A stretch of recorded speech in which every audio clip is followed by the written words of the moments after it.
Hello, everyone. Today, in our reading from the publication The Century, we are going to read the experience of the aviator Charles Lindbergh and his flying of the plane named the Spirit of St. Louis.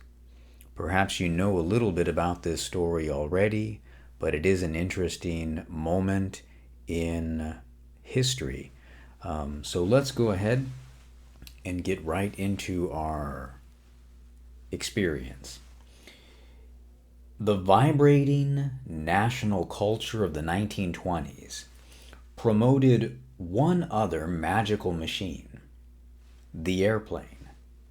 Since the Wright brothers had flown their crude apparatus at Kitty Hawk in 1903, aviation had grown slowly.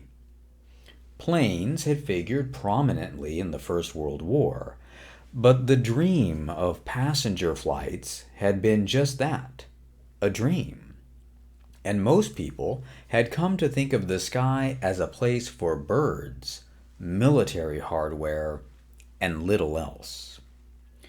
By the mid-1920s, the airplane seemed to have more potential as a circus act than it did as a vehicle for human transportation.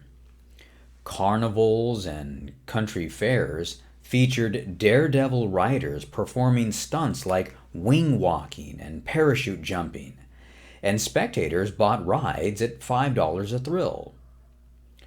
But while people everywhere found the flying machines interesting, the general mood was one of, "You'll never get me up in one of those things." Then came Lindy. At 7:42 a.m. on May 20th, 1927, Charles Augustus Lindbergh climbed into his single-engine Spirit of St. Louis and, clearing the telephone wires at the end of the runway by a mere 20 feet, took off from Roosevelt Field, Long Island, for a journey into history. 66 people had already flown across the ocean, but Lindbergh aimed to go from New York to Paris, a flight measuring 400 miles greater than had ever been accomplished before. And most important, he intended to do it alone. No one gave him much of a chance. Less than a month before, 2 French pilots attempting the same route had been killed in a crash short of their destination.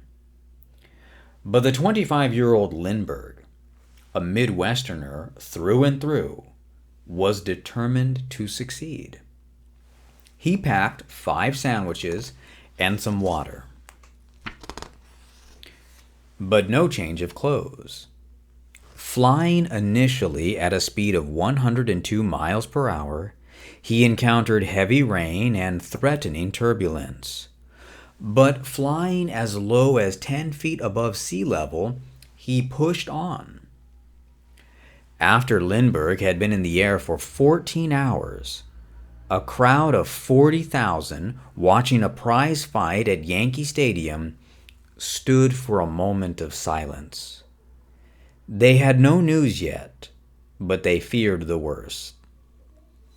After 17 hours, the pilot found himself on the brink of exhaustion, unable to even prop his eyes open.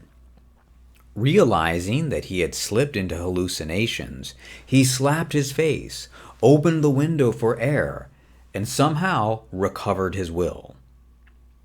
Then, 26 hours into flight, he saw a bird, the first sign of land, and after it, a fishing boat. He called out to the anglers, "Which way to Ireland?" And they looked back at him quizzically. Ireland followed, with eager villagers waving. Now, it was only a matter of his fuel holding out. It did. 3,500 miles into flight, Lindbergh ate his first sandwich and took a sip of water, anticipating the city of light up ahead. Once there, he circled the Eiffel Tower before heading out to the airfield. More than 100,000 French men and women greeted him as he landed, 33 and a half hours after departing New York. The hysteria that followed was frightening. Before Lindbergh could remove himself from the plane, it was besieged by eager fans, who promptly began tearing parts of it off for souvenirs.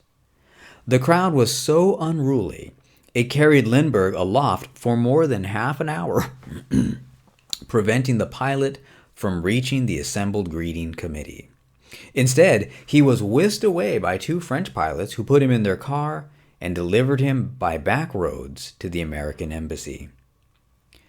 Lindbergh was wearing a pair of the ambassador's pajamas and sipping a glass of milk when the reception committee finally met up with him hours later. By the time he went to bed, he had been up for 63 hours. Well, there you have it. That is the condensed, short version of the story of Charles Lindbergh and the airplane, the Spirit of St. Louis. Truly a monumental event in human history.